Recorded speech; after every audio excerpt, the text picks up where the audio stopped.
नमस्कार। आज हम एक ऐसी कहानी में उतरने वाले हैं जो हेर-फेर, गलतफहमी और सिर्फ एक झूठ के भयानक असर के बारे में है। तो क्या होता है जब भरोसा गलत हाथों में चला जाए? चलिए एक ऐसी ही सिचुएशन में चलते हैं जहां एक इंसान का कंफ्यूजन और दूसरे की मासूमियत एक दोस्त के धोखे के लिए सबसे परफेक्ट हथियार बन जाते हैं।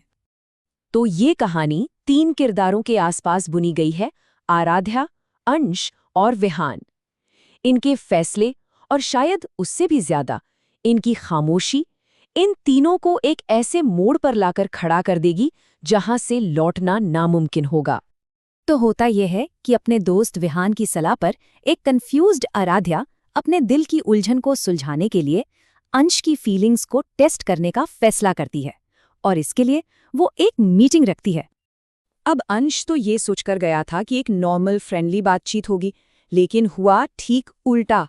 वहां तो उस पर आराध्या और विहान ने सवालों की बौछारी कर दी। असल में ये पूरा का पूरा प्लान विहान का ही था। और यहीं पर दोनों के नजरिए का जो फर्क है ना, वो एकदम साफ नजर आता है। देखिए, एक तरफ आराध्या थी जो अपने सवालों के जवाब ढूंढ रही थी और दूसरी तरफ था अंश जो बस हैरान था कि ये हो क्या रहा है।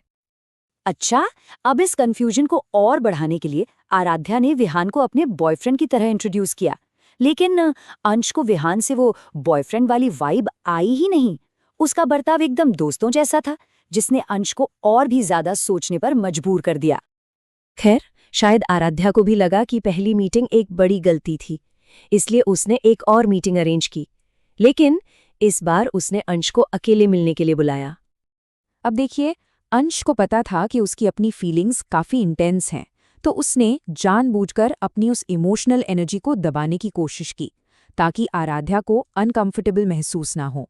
वो बस उसके लिए एक शांत और आरामदायक माहौल बनाना चाहता था। लेकिन उसकी सारी कोशिशों के बावजूद आराध्या का पास होना अंश के अंदर जैसे एक जंग छेड़ देता है।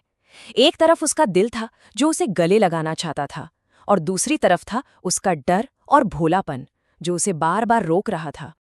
तो आखिर में वो एक सेफ ऑप्शन चुनता है, एक फॉर्मल सा हैंडशेक। पर आराध्या का रिएक्शन बिल्कुल अलग था। उसने जिस तरह से उसका हाथ मजबूती से पकड़ा और उसकी आंखों में देखा, वो बहुत कुछ कह रहा था बिना कुछ कहे। चलिए अब कहानी के उस हिस्से में चलते हैं जो इसका सबसे बड़ा टर्निंग पॉइंट है। एक ऐसा पॉइंट जहां इमोशंस का सैलाब एक बहुत ही गलत फैसले की तरफ ले जाता है। तो होता यह है कि मीटिंग के बाद अंश इमोशन से इतना भर जाता है कि वो आराध्या को फोन करता है, पर उसका फोन बंद मिलता है। अब उसे डर लगता है कि कहीं वो आराध्या को परेशान न कर दे, तो वो विहान को फोन करने का फैसला करता है। मतलब उस पल की घबराहट में वो वही कदम उठाता है जो उसे सबसे सेफ लगता है, अपने दोस्त विहान से सच पूछना। और फोन पर वो अपनी पूरी कमजोरी और वल्नरेबिलिटी के साथ विहान से बस एक सवाल पूछता है जो उसके दिमाग में लगातार घूम रहा था। और बस यहीं विहान को अपना मौका नजर आ जाता है। वो अंश की उस मासूमियत भरी मदद की गुहार का फायदा उठाने के लिए पूरी तरह से तैयार था।